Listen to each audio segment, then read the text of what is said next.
In the world of leadership and business consulting, many people seem to rise up and then drift away. To stay at the top consistently, you have to be good and, above all, produce results for your clients.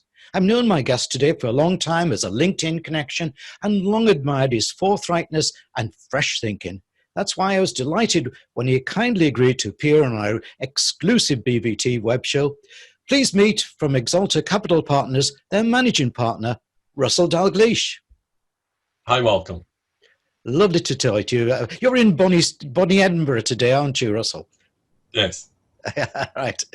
Okay. As usual, for all our BV-TV web shows, there would be 3 parts to the Russell Dalgleish show. In part 3, Russell will give you his insights into business growth through new markets. In part 2, listen to his undoubted thinking about leadership. But first, let's find out about the man and his thinking. Russell lets us into your thinking about business, life, and opportunity. Take it away, Russell. Oh, wow, what a big question.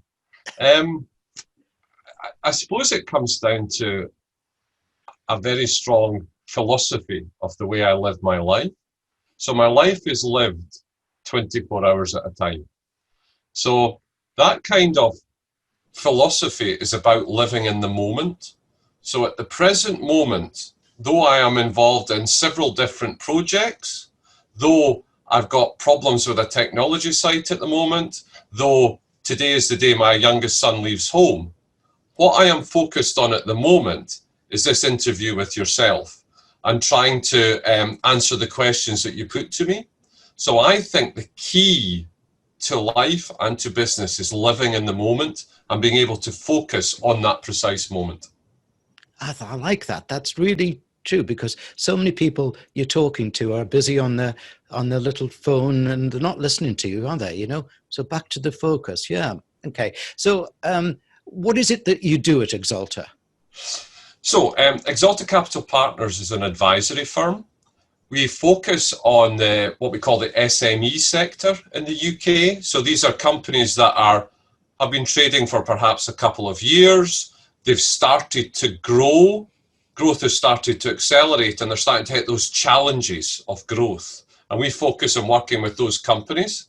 We help to develop the strategy to allow the company to grow successfully, both operationally and market-wise. But also we roll up our sleeves and get in and help that company to succeed.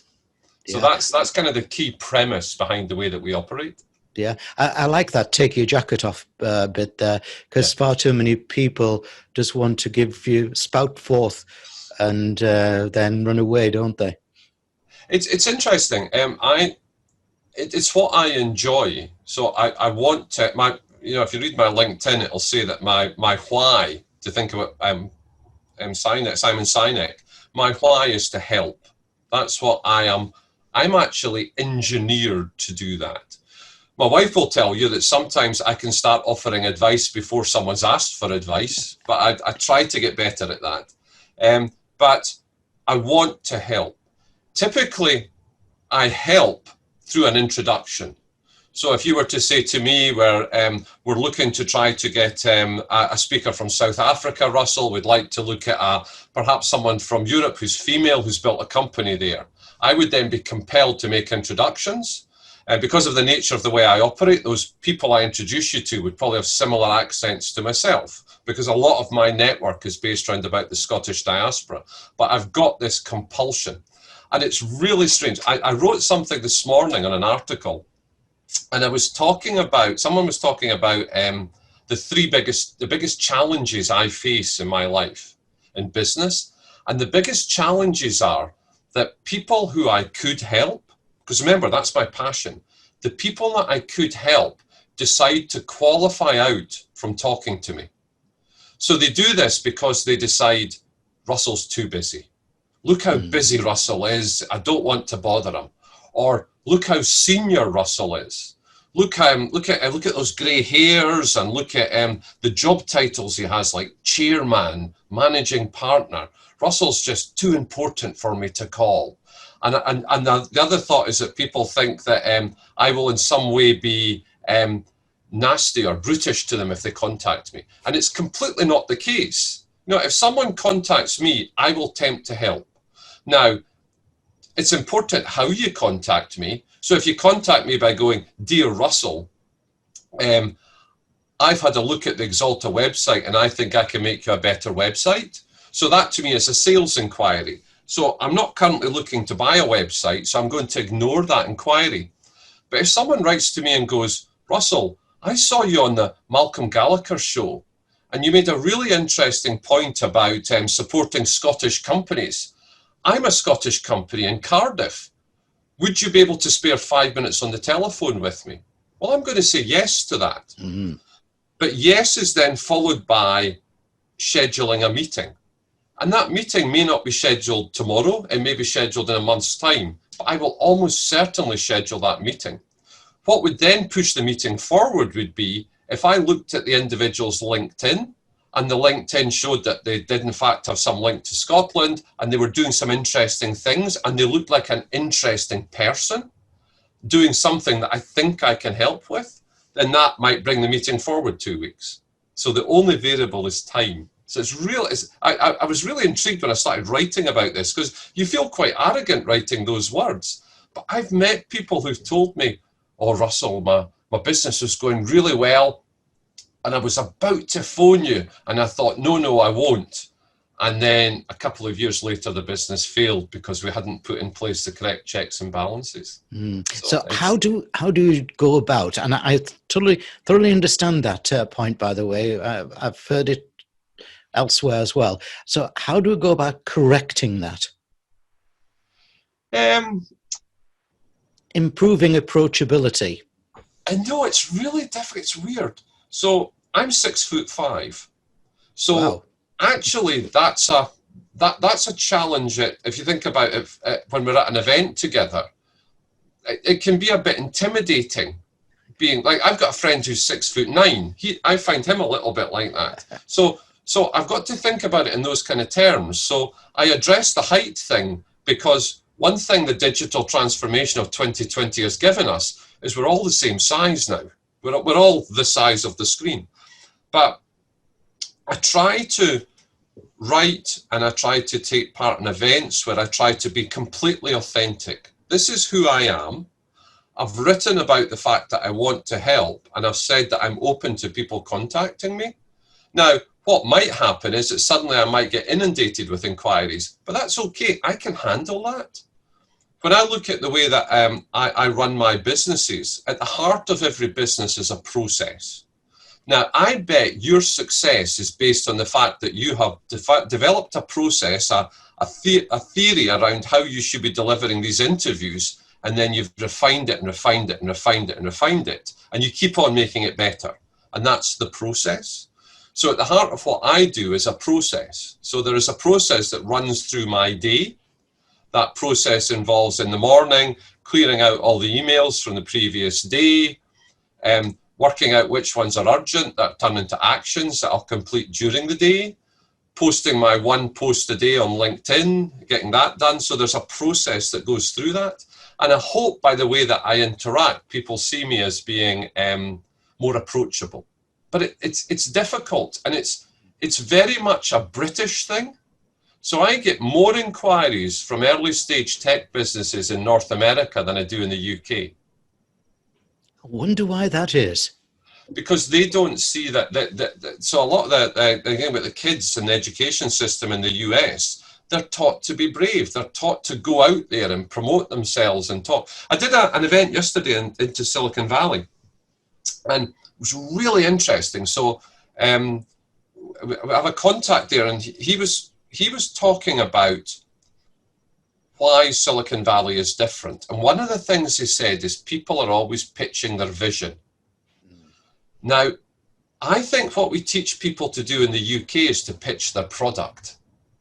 So they pitch my product's great, it can do this, it can do that, it's a wonderful product. And you and I are looking at them going, I don't understand. Yeah. Whereas if you pitch your vision, so I have an organisation, Scottish Business Network, which I chair, which is Scotland's largest diaspora network. Thousands of Scots, or what we call affinity Scots, around the world. A number of them in really senior positions. I mean, we're all going to help each other. basically we stole the Irish model, cut and paste, and then made it Scottish. And when we when I had an opportunity to show the vision that I had for this organisation, Scottish Business Network. Not what we do, but why we do it. And I stood in London at an event in front of 100 people and I pitched it. And I pitched my vision, which was to create the largest interconnected network of Scots on the planet helping other Scots.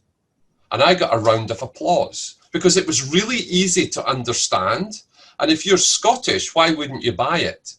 But I'm also a salesman. Mm-hmm. So I did it standing in London in full Highland dress. Black jacket, white shirt, bow tie, kilt, boots, the works. I was going to a black tie dinner that night. And it's about selling your vision. And I think we all need to be doing that. And when we were preparing for this talk, you were talking about the vision you have for your broadcast company. And that's what we all need to do. Share our vision. Yeah, I also think that as well, we balance that vision with purpose. You know, what are we here for? And I get lots of pitches, like you, from tech companies who want to come on our Talking Tech show, and they talk about the functionality of the product and that, and I have not the foggiest idea what it's going to do for people, as you quite rightly say. Yeah. Okay. Russell, let's move on now to what we call part 2 of the Russell Dalgleish show. And now let's turn to one of your favorite subjects, leadership. Of the 100+ leaders I've interviewed in the last 3 months on our shows, and with another 100 booked to appear, there seems to be a consistent message that leadership is changing. Now, that may be because of the need for remote leader skills, having to be more visible, such as using Zoom, or simply improving communications as distinct from the closed domain of the boardroom and the office. What's your thoughts on the leaders and leadership skills that will be needed for this new normal of change, or will there be no change? So I was asked this, and my leadership style has not changed one iota. I am exactly the same as I was before. But I would view my role in a lot of the organizations I'm involved in as leadership. It's about vision, it's about support, it's about enablement, it's about people. I have no direct staff, so I'm not a manager. The way my Exalta operates with our partners, we have no direct staff. So I think what we've seen is that a lot of people who were in leadership roles in the office with your team there were actually managers. And so you were a manager and it worked. You know, the team came in, you all sat down together, you all worked together, you got to the end result, and then the team went home. But when we started to look at distributed working with people working from different places, it's really difficult to change that management style if you're not a leader as well, because people, it kind of causes a clash as people try to understand what it is you're asking them to do. And in particular, the need for more communication so that people understand why are you asking them to do that. So if you speak to people around me, they will say that I communicate a lot to tell people what's happening, not just copying them on emails, but regularly pushing out messages to say, this is what we're doing.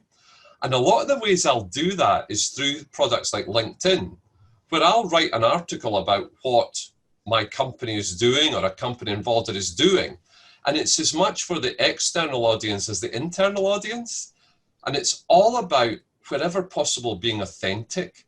So the key messages in 2020 for leadership are authenticity.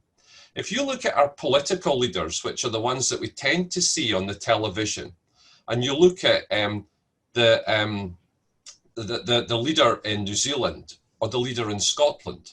Now, they may be good or they may be bad, but when you look at them, you think they're telling the truth. Yeah. You get this feeling. And for some other leaders in the world, you don't get that.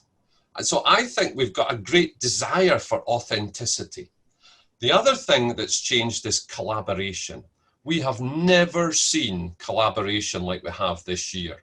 We've seen it since the very start in the UK of the outbreak with a collaboration and support for the NHS, and it's gone on from that. And I've seen it in business. I've seen people who viewed me as a competitor now collaborating with me on joint projects because they've sort of understood, maybe I've got a bit better at explaining what I do or how I can help, or the authenticity's helped. But authenticity, collaboration, and clarity. So being able to communicate a message that people understand. So when people say, what is Russell? They don't go, well, he's chairman of this, or he's a director of this, or he's whatever he is. They don't talk about what he is. They talk about, well, Russell's there to help. He's got this real interest in Scottish people, real interest in leadership, or real interest in entrepreneurship.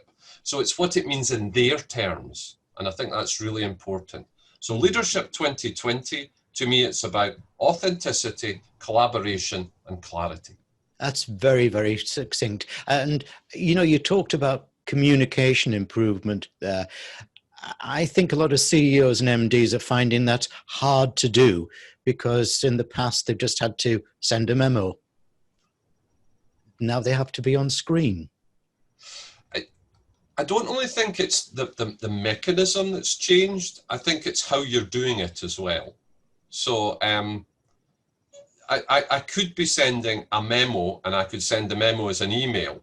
Now, that's possibly problematic because what we have seen during 2020 appears to be that the spam filters have been sort of tuned up a bit.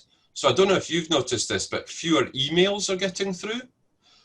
We're also still just off the back of the changes to GDPR, which has meant that personal data is much more sensitive. So do you have the email to send the email to the individual?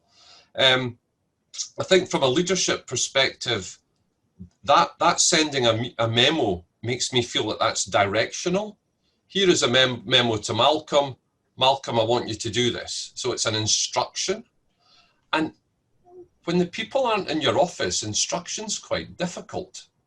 We don't have the ability to read body language so well. So we don't know if when I told you to do that, like that, I told you to do that, I don't know if you're going to do it or not.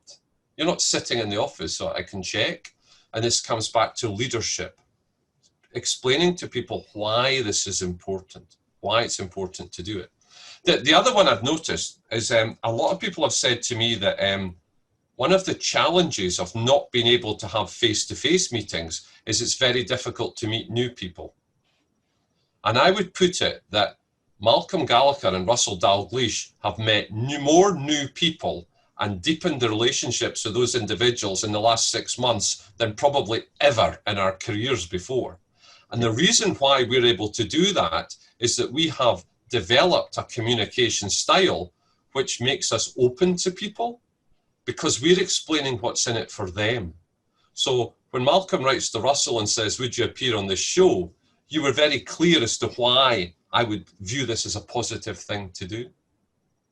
Yeah, thank you very much. I'll just take a note. I'll go back and have a look at what I wrote there, Russell, see what I've learned. Listen, do you think, though, that leaders are having to learn a little bit more about humanity, by being compassionate? Because, you know, they've got this remote workforce, many of them with starting to get mental health challenges and so on. I think it would be glib to say yes to that. I'm not sure. Because the implication there would be that we weren't before. Now, if I think about when I have been most stressed in my career, it was in 2008. So in 2008, I ran a company about 200 people, and we hit a recession, which meant over a period of time, we let go about 120 of those people during the recession, because my job was to get the company through this. You know, nobody was paying me furlough payments. We just had to batter through it. That was the most stress I've ever felt because of the compassion I felt towards the people that we were having to release and the effect that that was going to have on their family and their future life. Now, as a leader, I couldn't sit in the meeting and go, you know, if this was a meeting like that, a redundancy meeting, I can't sit here and go, oh, Malcolm, I'm really sorry you're going to lose your job. This is terrible. And no, what I can do, though, is I can handle that dialogue professionally, and I can try to help wherever I can to the next stage of your career. So, Malcolm, if you need a reference, just shout on me. I'd like to introduce you to this person who might be hiring. So I don't believe that the humanity part has changed. I think it's the communication part. So this way of communicating at the moment, I am basically sitting at a table with you on the other side. I don't see the computer screen. I don't see the camera. I do annoyingly see me, but mostly I'm just with you in this room. And so I've developed a technique for communicating where this doesn't seem stiff or awkward. Now, just before we leave this part, Russell, just go back again over the A, C, and C, starting with authenticity. So that wasn't a tabled solution I give. So let's see if I get it right. So it was authenticity is absolutely essential, and that clarity of communication. You have to be as honest as you can be, and you have to be clear on how you're communicating that message. And to me, this is the age of collaboration. I think this could be one of the major changes in our society. So we have a mantra, or I have a mantra, which is I use collaboration as a competitive advantage, right? So I'm going to win because you and I are going to work together. And it's collaboration that's based around about the ethos of vision. So when you share a vision and you want people to follow that vision, you have to be cognizant of, you have to explain to the person what's in it for them. So, hey, we're going to build this enormous Scottish network. And people go, great, great, great. I'll come and do that, Russell.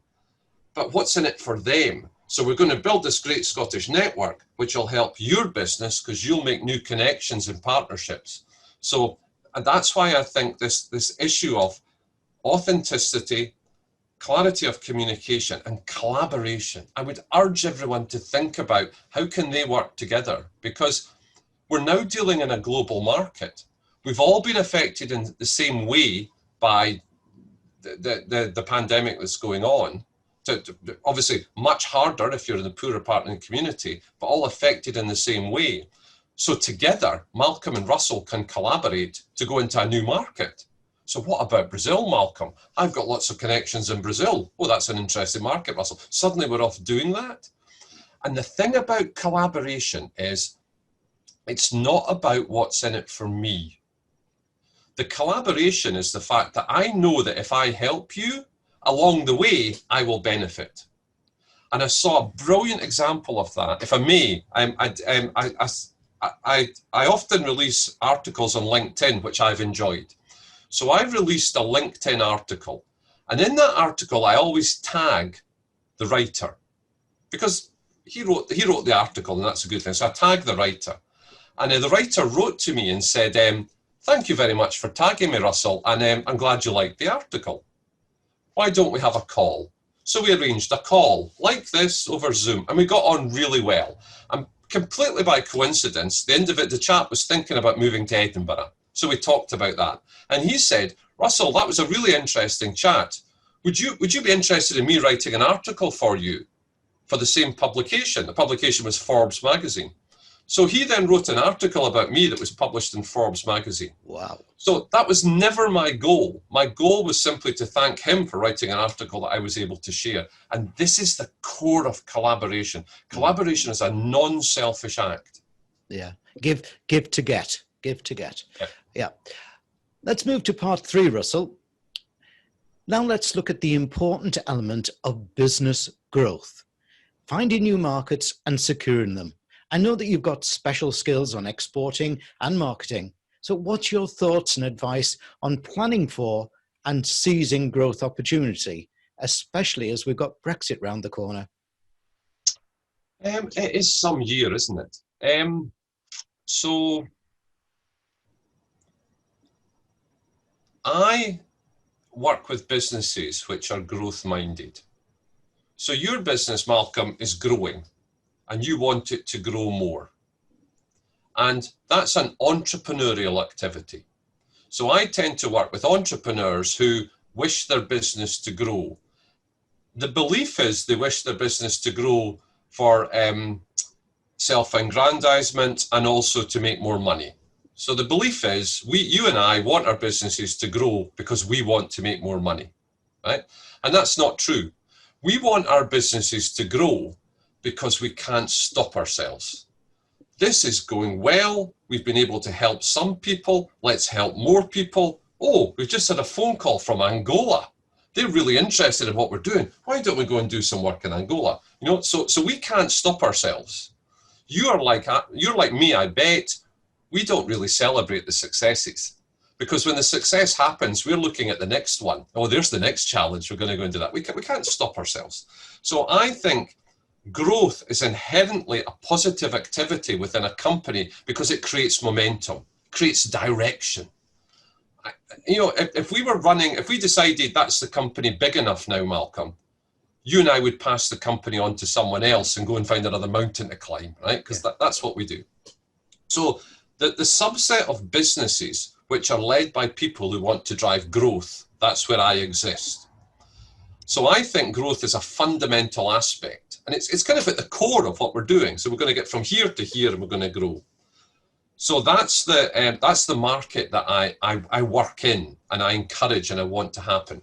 In order to grow, you tend to have to enter new markets. That's a new product, a new sector, a new geography, whatever it is. It's something you're not at the moment. So mainly when we start a business, we're in one area. We're probably within our own community. Now, your community might be UK, or your community might be Kelso in the Scottish borders. It doesn't matter. It's whatever your community is. And then something takes us outside that. The belief is it's a strategic decision. And we'll always say it was. But typically what happens is for some reason, something happened. One of our clients that we were dealing with said, Russell, could you help our New York office? And we go, New York? Yeah, we can do that. And then we have an internal meeting about how will we do that? Well, I don't know. We'll just go for it, right? And that takes us into New York. I think it's very rare that the strategic decisions are at the core of what we do. The strategy gives us direction, and then we're opportunistic on that journey.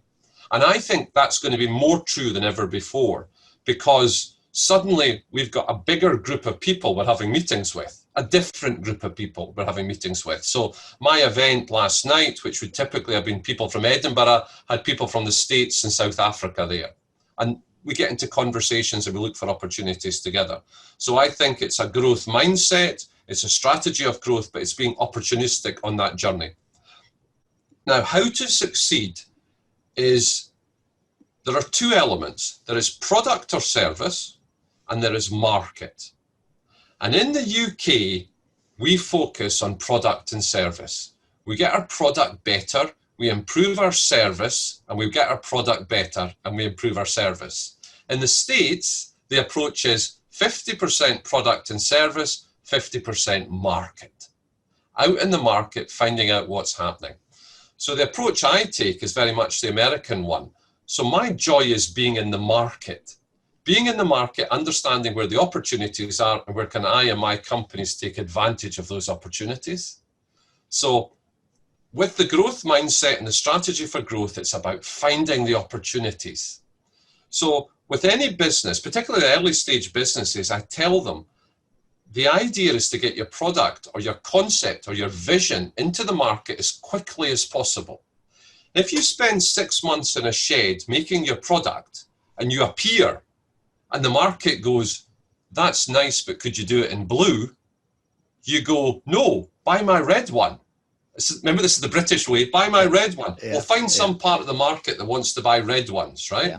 Whereas the approach should have been on day one to go into the market, and the market said, would you do blue ones? And you go, yes, I'll go and make you blue ones. And it sounds really silly and a really childish analogy, but I see again and again and again people developing products, which are great, but they just need tailored a little bit to fit the market. So someone will say to me, how do I tailor my product to fit the market opportunity? Go and sit in front of customers and ask them what they want, what problems they're facing.